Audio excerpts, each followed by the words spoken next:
Jak chcesz kogoś ukarać, wyślij go na Sri Lankę. Jedzenia raczej nie potrafią robić, wszystko przesmażone ze względu na robactwo, przereklamowane, brud i syf na ulicach. Aż tylu naciągaczy i cen z kosmosu nie spotkałem w innych krajach tego kontynentu. Takie opinie można przeczytać na wielu facebookowych grupach o Sri Lance. Oczywiście z drugiej strony jest też wiele pozytywnych opinii. My byliśmy na Sri Lance i wróciliśmy bardzo zadowoleni. Ja się zakochałem w Sri Lance właśnie dlatego, że jest taka niezwykła. Przyroda wspaniała, świątynie niesamowite i przede wszystkim cudowni ludzie. My właśnie wróciliśmy ze Sri Lanki i jesteśmy zachwyceni. A więc jaka jest prawda? Postanowiłem sam się o tym przekonać. Wynajęliśmy tuk-tuka i przez 3 tygodnie podróżowaliśmy po Sri Lance. Naszym pierwszym przystankiem była stolica, która często omijana jest przez turystów.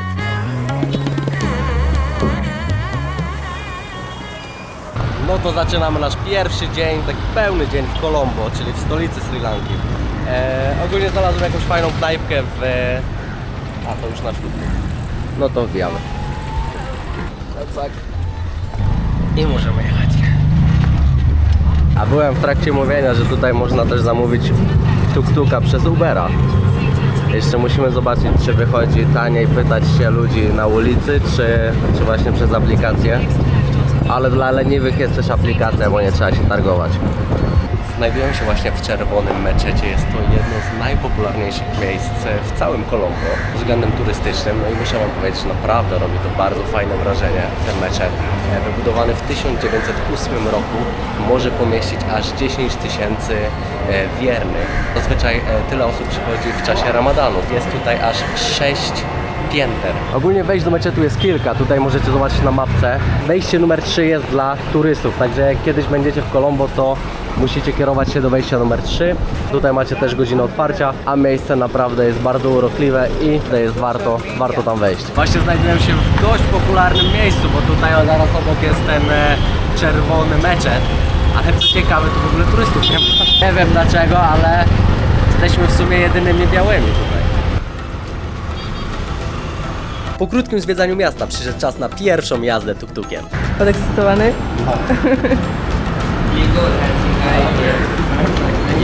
Także jeszcze nie jeździłem, ale prawko już mam. Na początku otrzymałem kilka informacji na temat tego, co gdzie się znajduje oraz jak samodzielnie naprawić różne rzeczy w razie problemu. A później przyszedł już czas na praktykę.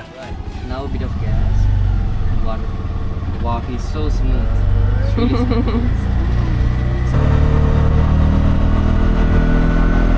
No to już po pierwszej lekcji. Trwała, nie wiem, już 10 minut. Tak, najpierw dostałem prawo jazdy, później lekcję. Ale spoko, ale nie ma tragedii, dobrze się jeździ. Ale najlepsze jest to, chodź, pokaż tutaj. Mamy tak, co zrobić w przypadku, jak będą słonie na drodze lub małpy. No i to mnie chyba najbardziej przeraża niż ten ruch na drodze tutaj. Aczkolwiek damy radę. Będzie dobrze, ludzie jakoś jeżdżą, więc... No. Ludzi też zabijają słonie, kilkaset osób ginie tutaj rocznie. Ale przestań. A więc jak mogliście usłyszeć, w dobrym nastroju przyszedł czas na zapakowanie naszych bagaży i wyruszenie w pierwszą trasę. Najgorzej to będzie wydostać się z tego Colombo. Myślę, że jak już się wydostaniemy stąd, to już będzie łatwiej, bo tutaj chyba jest największy ruch, jak to w stolicy. Także korki, moi drodzy. Halo!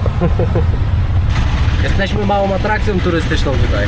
Każdy się na nas patrzy, bo w sumie to niby jest to popularna atrakcja, że sobie Europejczycy wypożyczają tuk-tuka i podróżują, ale myślę, że nie po Colombo.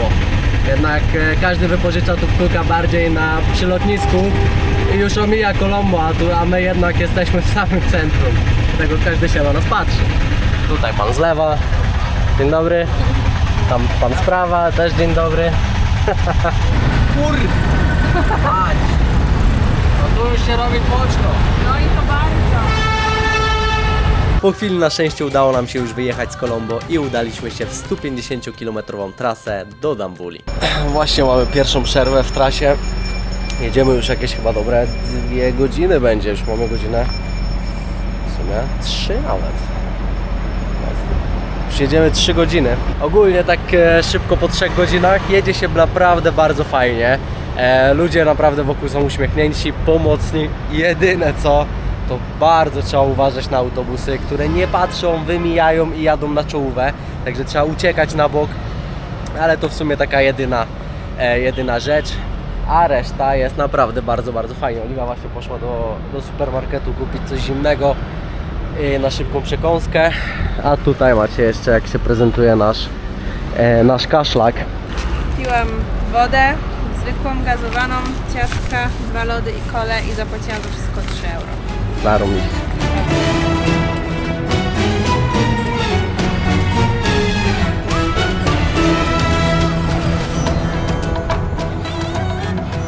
Udało się kilkoma drobnymi postojami. Można powiedzieć, że 5 godzin. 5 godzin. Oho, moje nogi. Ale daliśmy. Tak. Jesteśmy jeszcze przed zmrokiem. No to najważniejsze. Właśnie dotarliśmy do naszego hotelu. Tak się prezentuje. Nawet spoko. Łazienka. Trzeba okno zamknąć, bo nam może coś wejść ciekawego. I tutaj mam taki widok. No powiem wam, że naprawdę bardzo, bardzo fajnie. Ogólnie na Bookingu patrzyliśmy oczywiście, że było najtaniej. Było dużo takich bardzo starych hoteli, gdzie te pokoje naprawdę wyglądały źle, ale ten nam się trafił naprawdę bardzo fajny i zapłaciliśmy za niego $86 za 3 noce. Dzisiaj wybieramy się do Sigiri zobaczyć słynną lwią skałę, ale dzisiaj nie będziemy wchodzić na skałę, tylko wybieramy się na Piturangala Rock, skąd podobno rozprzestrzenia się bardzo fajny widok właśnie na tą skałę. Ogólnie mieliśmy wstać na wschód słońca, ale nie chciało nam się. Chcieliśmy trochę pospać, także trudno się mówi, mamy godzinę 7:20, także szybko zbieramy się i jedziemy.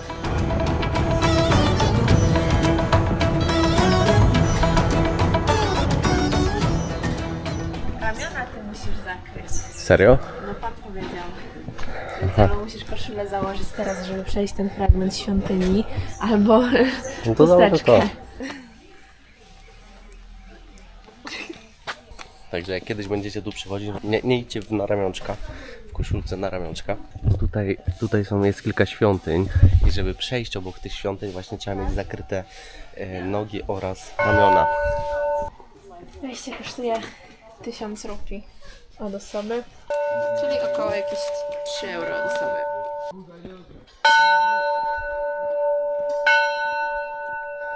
Ja ogólnie myślałem, że to jakaś ceremonia jest teraz, a tu ludzie walą po prostu w dzwon. Tutaj już mamy taki sznurek, gdzie możemy zostawić nasze zakrycie. Okrycie, zakrycie. Jak zwał, tak zwał. No i czeka nasz najpierw mały hiking po schodach, a później jeszcze na końcu wspinaczka. Także buty obowiązkowe. Nie wchodźcie w klapkach, bo się może nie udać.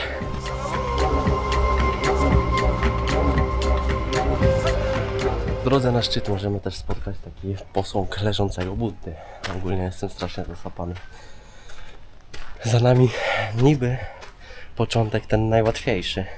Już nie mam siły. A tam dalej czeka nas jeszcze wspinaczka. No i tu już zaczynamy trudniejszą część. To wiadomo, dla ludzi, co chodzą po górach, to będzie mega łatwe. Ale dla nas jest już troszkę ciężej. Dawaj. W trampkach jest lepiej. Także trzeba się przeciskać przez dosyć takie wąskie szczeliny, tak jak tutaj. No i trzeba się trochę właśnie Na gimnastyką. tak wspinać po tych kamieniach.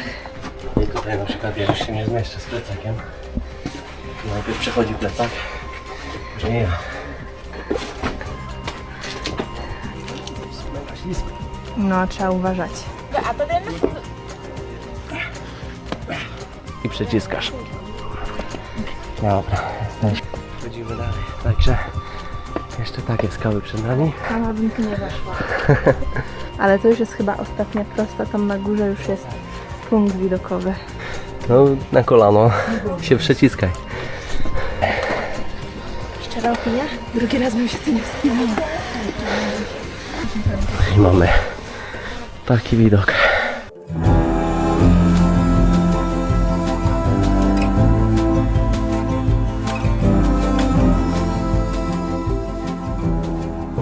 Nice. That is nice. Yeah. It's worth a try. To tak. Ja jestem zasapany, ale jak ktoś z Was chodzi po górach, to na luzie da radę, naprawdę. Ogólnie ten ostatni odcinek jest najgorszy, bo trzeba się tak przeciskać przez skały. Ale poza tym, no to mamy schody, także naprawdę nie ma tragedii. A widok jest naprawdę mega.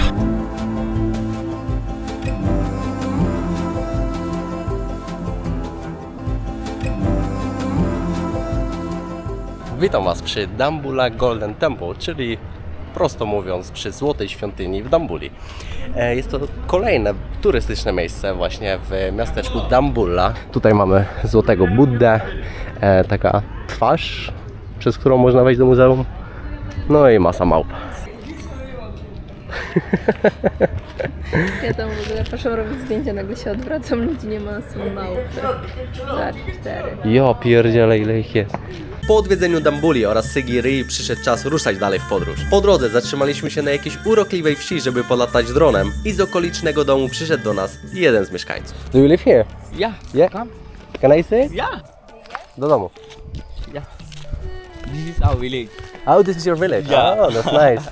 Yeah, we stopped here because I saw a lot of palm trees and yeah. and the rice fields, and I thought, okay, I need to fly the drone here because Yeah. it looks amazing. Yeah. And what's your name? Lakshita. Lakshita. Yeah. Okay, nice to meet you, Lakshita. What are you doing for living? I'm working from Swiss Hotel in Kandy. It's my house. It's very new. Yes. Yeah. Także pan mnie zaprosił do siebie do domu. Bardzo przypadkowe spotkanie. Wow. Very nice. Hello. Nice to meet you. Come. This is my tuk-tuk. This is your tuk-tuk. Oh, nice.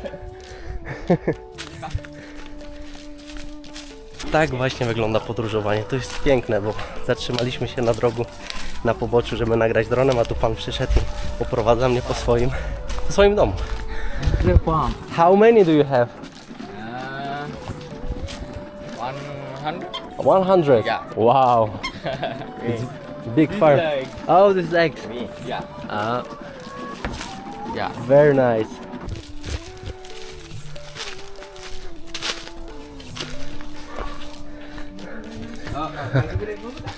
This is my father. Oh, this is your father. This is the grandfather. Nice to meet you.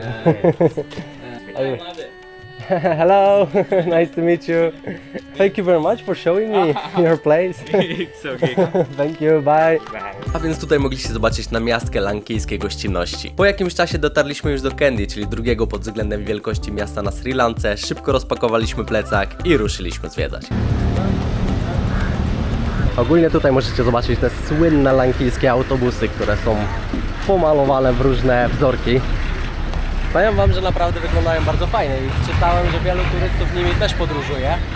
No my na razie mamy naszego tuk-tuka, także raczej nie będziemy nimi jeździć, ale może się przejedziemy chociaż raz, żeby zobaczyć jak to jest. Idziemy właśnie na jakiś targ. Strasznie śmierć. O Jezus Maria. Jezus Maria. Także targ jak targ. Od razu jak nas zobaczyli, to każdy nas woła oczywiście do siebie. Standardowo. Ten targ był zaznaczony na Google Maps jako jakieś miejsce turystyczne, ale czy ja wiem? Ogólnie tutaj w Kandy jest bardzo duży targ i na początku nie mogliśmy go znaleźć, ale się udało. Jesteśmy właśnie w tej części targu z różnymi owocami, także zaraz będziemy próbować lokalnych owoców. Ja bym chciała spróbować tutejszego kokosa, bo podobno na Sri Lance są inne kokosy niż w innych częściach Azji, niż w Tajlandii albo na Filipinach. Są to takie złote kokosy, żółte, także zaraz jak gdzieś je znajdziemy, to kupimy i będziemy próbować. How much for the coconut? 200. Perfect. Próbujemy pierwszy raz lankijskiego kokosa. Smakuje jak gazowany. Nie no, takie musty często mają kokosy, więc jak byliśmy w Tajlandii to też. Taki inny smak niż tajlandzki czy na Karaibach. Ale nie jakoś dużo inny. Aczkolwiek taki mniej Intensywny? mniej orzechowy. Zazwyczaj te, tak jak pijemy na Karaibach, czy ostatnio byliśmy w Tajlandii, to one mają takie intensywno-orzechowy smak. A ten jest taki okej, ale nic nadzwyczajnego.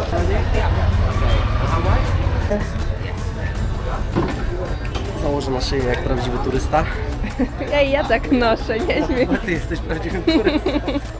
Nieprawda, po prostu mi jest tak bezpieczniej i wygodniej. A ja jestem niezdarna, więc może mi łatwo wpaść, więc mam na szyi. Aż tutaj pan nam kroi w mniejsze kawałki.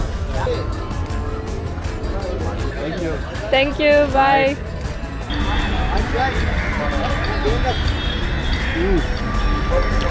No musimy tam przejść, Co pan tam? mówi, żeby uważać, bo coś spada i rzeczywiście coś spada.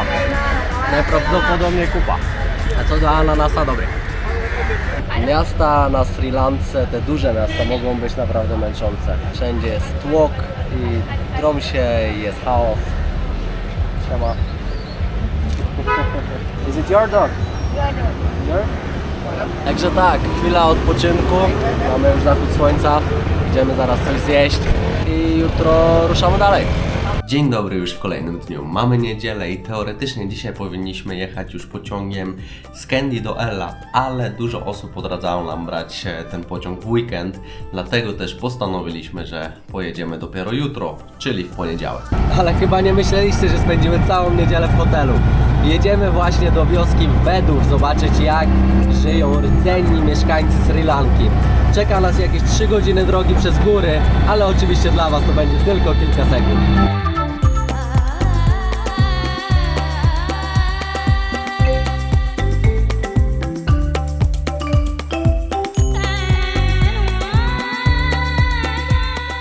Where is Veda? Vedas village, This way. village. This outside, this Vedas village. Ah, okay. So you are coming with us? Okay. Że pan z nami pojedzie, pokaże nam gdzie jechać, gdzie spotkać ludzi Veda. Hello. Hello! Vedas village, 4,050 family. Okay, 4,050. Yeah, 1 hours, 2 kilometers. 1 hours, 1 kilometer. Okay. How far is driving? Yeah, 5 minutes, 10 minutes? yeah. What's your name? My name is Vijay. Vidi. Vijay.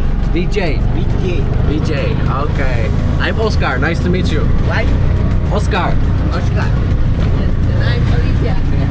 Dojechaliśmy właśnie do wioski, ale z tego co widzę to najpierw mamy tam jakiś sklep.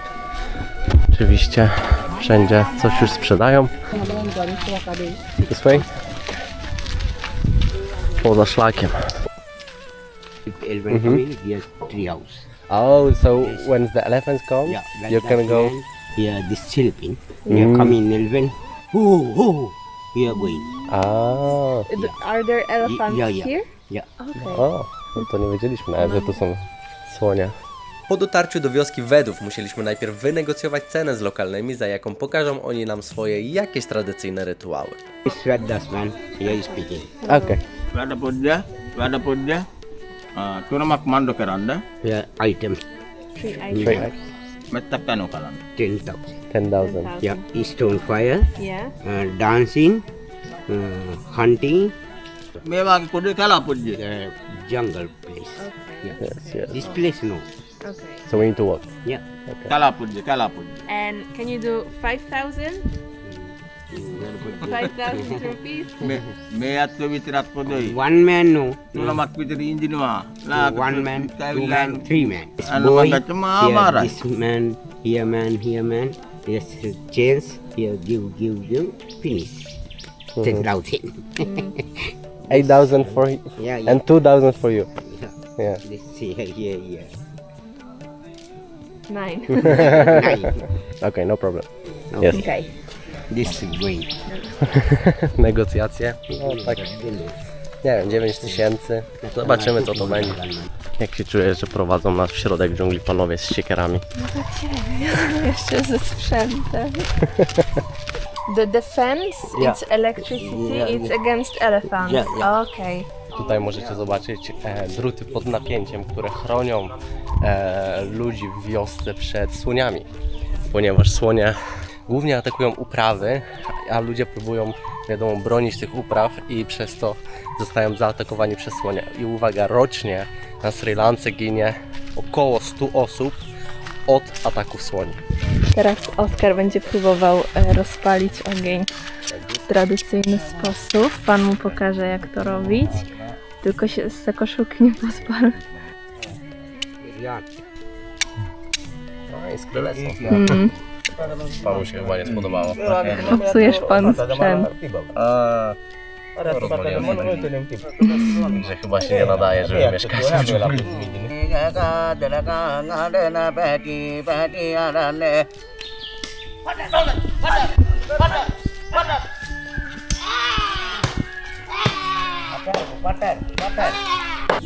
Can I try? Okay. Can I try? You take. Yeah? You take. You take. Śmieją się ze mnie, ale dam radę. To finger like that? Teraz im pokażę, jak się strzela. Almost. More. Okay. Teraz zobaczymy, jak tobie pójdzie. Mocno.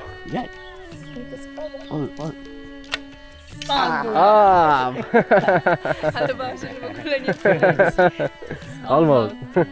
Także mieliśmy właśnie już pokaz tych 4 rzeczy, które mogliście już zobaczyć, a teraz oczywiście straganik został otworzony i możemy sobie kupić jakieś pamiątki. No nie, chyba nie będziemy tutaj kupować, bo to takie no typowo pod turystów wszystko robione. Nie wiem, wszystko trwało może jakieś maksymalnie 15 minut, także no komercha jest straszna, ale fajnie było to zobaczyć, jak te pokazy były robione. Także zaraz się zawijamy, bo czeka nas 3 godziny, 3,5 godziny powrotu. I tyle. On the money. On the way. Next time after come back, Yes. the jungle going chilping. Of course. Yes, we can go, yeah. Yeah. No problem. On the way. On the money.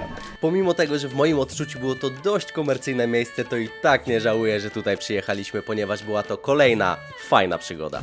Po powrocie z wioski Wedów przyszedł czas wsiąść do pociągu, który założę się już nieraz widzieliście na social mediach. Jest to trasa z Kandy do Ella, która uznawana jest za jedną z najpiękniejszych tras kolejowych na świecie.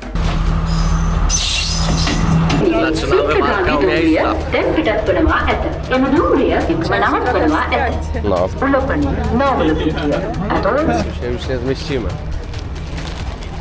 Ja pierdziel.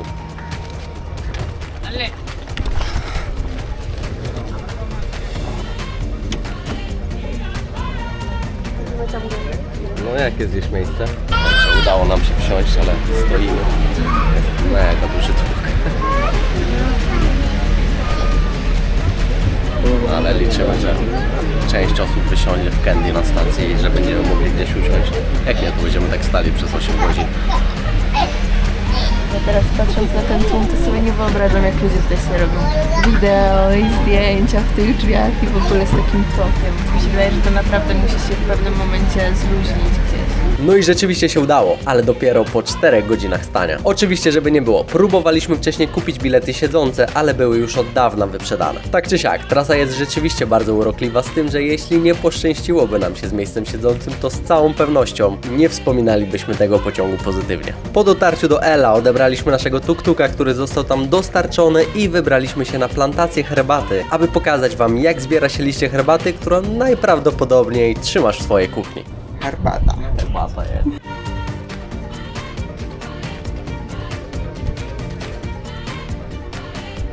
Ogólnie to możecie zobaczyć, tutaj na sobie mam taki tradycyjny koszyk, do którego zbiera się herbatę, aczkolwiek to nie jest taki oryginalny koszyk, które noszą kobiety. Jest to koszyk taki pod turystów. Herbatę zbiera się tylko te jasne końcówki, tak jakby, nie zbiera się tych ciemnych liści. I pani mówiła, że te końcówki odrastają od 7 do 8 dni, czyli herbatę zbierają raz w tygodniu. I nie wiem, czy wiedzieliście, ale herbata, czy zielona, czy czarna, czy biała, to jest wszystko to samo. To jest zbierane z tego jednego krzaka, to jest tylko tak jakby jedna roślina, a potem kwestia produkcji sprawia to, czy to jest herbata biała, czarna albo zielona. Jest zebrane. Oczywiście pani zbiera całą garść, ale potem wrzuca się do koszyka i panie zbierają około 20 kg dziennie i za 20 kg herbaty dostają $5. W zależności czy zbiorą więcej czy mniej, no to albo mają płacone więcej, albo mają płacone mniej. Dlatego to jest bardzo żmudna praca i długo też zajmuje, no bo jednak herbata jest lekka, więc żeby uzbierać takie 20 kg, no to trochę muszą się nazrywać. Tak, i dodamy do tego, że herbatę zbierają tylko panie i są to Tamilki, czyli grupa mniejszościowa z Indii. Oczywiście w Ella oprócz plantacji herbaty znajduje się również bardzo popularny most, który pewnie też już nieraz widzieliście na Instagramie. Witam Was na Nine Arches Bridge, czyli chyba zdecydowanie najpopularniejszym instagramowym spocie tutaj w całej Eli. Oczywiście jak na instagramowe miejsce przystało, polecam przyjść tutaj wcześnie rano, ponieważ zobaczcie, mamy godzinę 6:30, są pojedyncze osoby, ale nie ma tłumów, także naprawdę warto jest wstać rano i przyjść tutaj wcześnie, żeby już nie chodzi o robienie zdjęć, ale żeby po prostu tak w ciszy móc się nacieszyć tym widokiem, ponieważ jest naprawdę niesamowity. Zobaczcie, tam są pola herbaty, do których zaraz zejdziemy zrobić sobie zdjęcia. Tam mamy Las Palm, no i tutaj jest ten most. I za chwilę chyba będzie jechał jakiś pociąg, bo słyszę, że coś nadjeżdża.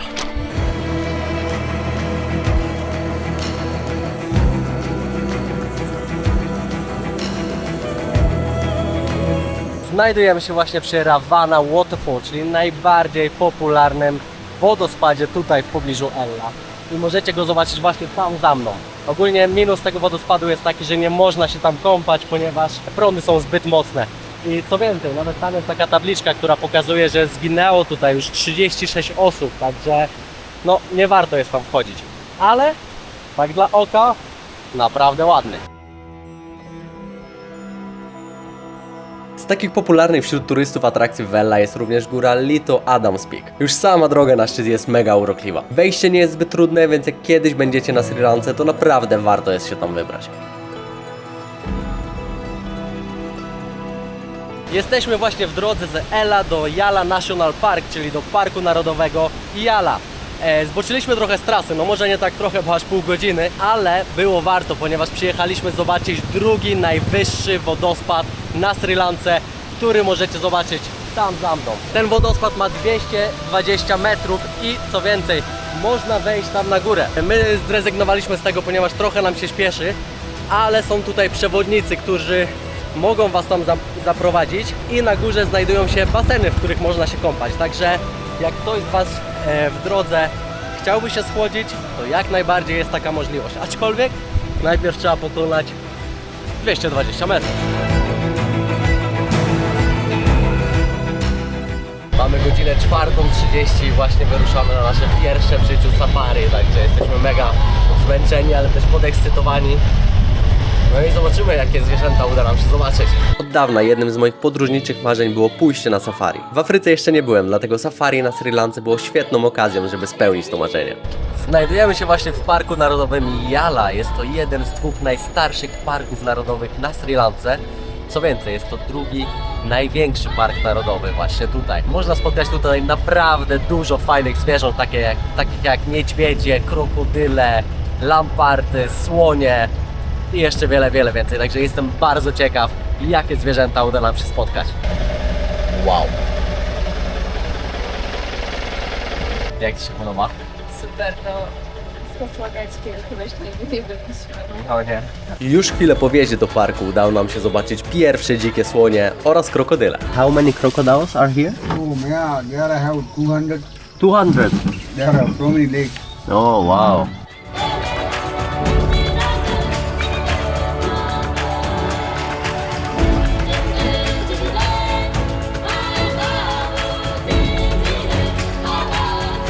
Właśnie Pan nam znowu pokazuje, że na drodze znowu widać odciski lamparta i to teraz w stronę, w którą jedziemy. Tutaj możecie zobaczyć bardzo wyraźne odciski. Także no... Także może zaraz sam się uda zobaczyć. A jest ich tutaj w parku około 25, to muszę jeszcze sprawdzić. Ale Pan powiedział, że tutaj w tym rejonie, gdzie jedziemy, gdzie jeździmy, jest ich 5, więc no szansa jest niewielka, ale jest, więc bardzo się cieszymy, że właśnie widzimy. A, to Pan mówi, że nawet 2 idą, także no może się uda. You want to go washroom and come, okay? Okej. Is it safe here? Is safe here? Yeah? But you don't go there, okay? No. Także Pan nas zostawił tutaj w środku buszu, bo musi iść do toalety. Ogólnie to jakieś 10 metrów stąd stoi słoń. Dziki słoń. Dziki słoń, tak, a tam za nami są małpy, które chcą wszystko nam ukraść. No i pytałem się Pana, czy tam coś idzie jeszcze. Za małpa jakaś. Pytam się pana, czy jest tu bezpiecznie. Tak, tak, bezpiecznie. Tylko nie wychodźcie stąd i nie idźcie w tamtą stronę. Dobra, nie zamierzam. Żeby była jasność, ataki dzikich zwierząt na safari czasami się zdarzają, stąd były nasze obawy, ale na szczęście po chwili nasz przewodnik wrócił i pojechaliśmy dalej szukać kolejnych zwierząt. Zaraz spadniemy. Jak w swoim miasteczku, no, także przed safari nie jedzcie dużego śniadania, bo może szybko wyjść. Koszt takiego safari to $155 za 2 osoby. W cenie jest pick-up z hotelu oraz prywatny jeep 6-osobowy. Patrzcie na to. Coś niesamowitego. Stoimy już tutaj tak z 5-10 minut. Ten jest na wyciągnięcie ręki praktycznie. Oczywiście tutaj wokół już przyjechały inne jeepy podziwiać. No ale my mamy najlepszy widok. Było warto, co?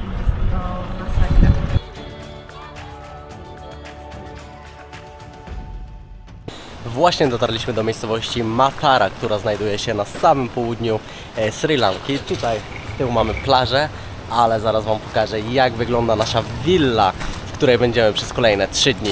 Uwaga! Tada! No powiem Wam, wygląda mega fajnie. Tutaj nasz tuk-tuk, tam plaża, a tutaj nasza willa. Szybki Wam pokażę tour. Oczywiście wszystkie plecaki mamy jeszcze w tuk-tuku, więc nagram Wam teraz, póki nie zrobiliśmy jeszcze tam bałaganu. Tutaj mamy taras. Ściągamy klapki. I tak się prezentuje taki ala salon.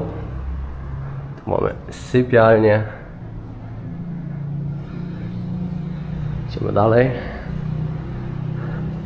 Tu jest kuchnia z lodówką, z całym wyposażeniem. Nawet mały office. Tak, jak byśmy chcieli jeszcze popracować przez te 3 dni, to możemy tutaj. Co my tu jeszcze mamy? To jest fajne, ten kącik. Też można stąd pracować. Bardzo fajne są te plakaty z Ceylonu. Już mamy magnesy z tej serii. Tak. I widzę, że tutaj też są te plakaty. No i toaleta. Też niczego sobie. Także tak wygląda nasza willa na kolejne 2 dni. Pamiętacie, jak byliśmy w Ella, to mówiłem Wam, że Nine Arches Bridge to takie bardzo popularne instagramowe miejsce na Sri Lance.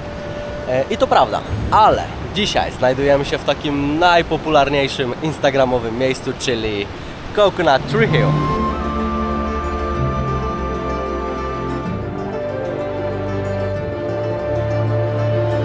Mamy godzinę 7 rano i powiem Wam, że jak na tak instagramowe miejsce, to jest tu naprawdę niewiele osób.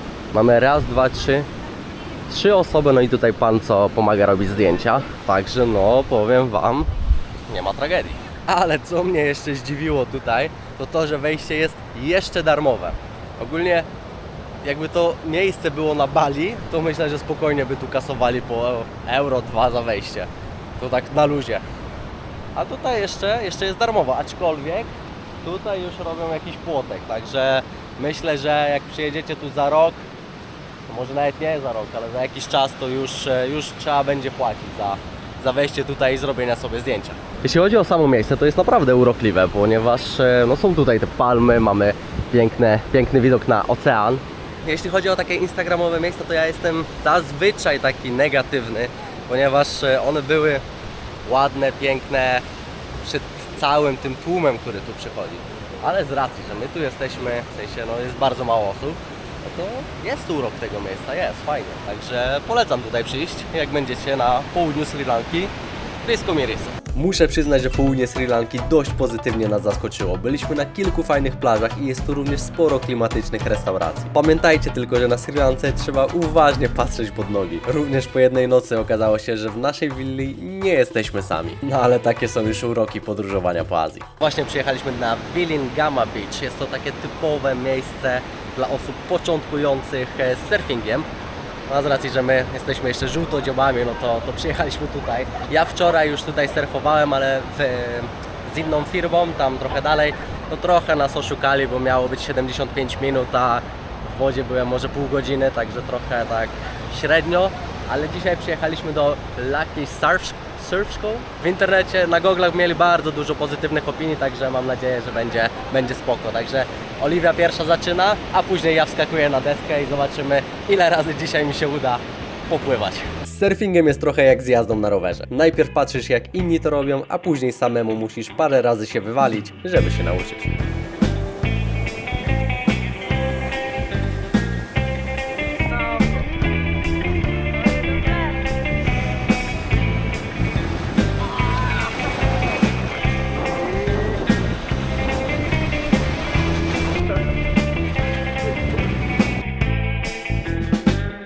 Witam Was już w miejscowości Galle.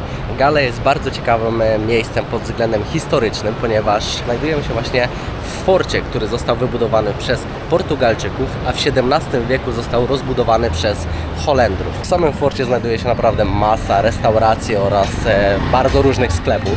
Widać w sumie na każdym kroku, że nastawieni są tu bardzo mocno na turystów. Aczkolwiek większość z tych restauracji ma ceny zawyżone. Jest to naprawdę 2 albo 3 razy drożej niż poza murami fortu. Chodzimy już tak małą godzinkę tutaj po tym forcie, no i myślę, że pora na takie małe podsumowanie. Doszliśmy do wniosku, że nie jest to jakoś mega urokliwe miejsce, szczerze mówiąc. Na pewno jest to bardzo interesujące miejsce pod względem historycznym, ale żeby tutaj przyjeżdżać, żeby było tak urokliwie, no to tak średnio. Także jak będziecie się zastanawiać, czy warto jest tutaj jechać, nie wiem, godzinę drogi na przykład, jak będziecie na Sri Lance, to ja uważam, że nie, że szkoda czasu. No i dotarliśmy już do ostatniego miejsca podczas naszej 3-tygodniowej podróży po Sri Lance. Żegnamy się z tą lankijską przygodą, było mega fajnie. Jak mam tak bardzo krótko podsumować, to naprawdę była taka mega przygoda i jak ktoś z Was kiedyś będzie miał okazję i się będzie zastanawiał, czy warto przylecieć na Sri Lankę i pożyczyć sobie tuk-tuka i pozwiedzać, to naprawdę bardzo polecam to zrobić, ponieważ jest to naprawdę taka przygoda na całe życie. Jedziesz tuk-tukiem, tutaj masz gdzieś słonie, tutaj dzieci do Ciebie machają, tutaj no, mega dużo rzeczy się dzieje, także mega pozytywnie. I żegnam się już z Wami ze Sri Lanki i oczywiście zapraszam na kolejne filmy z podróży, także cześć!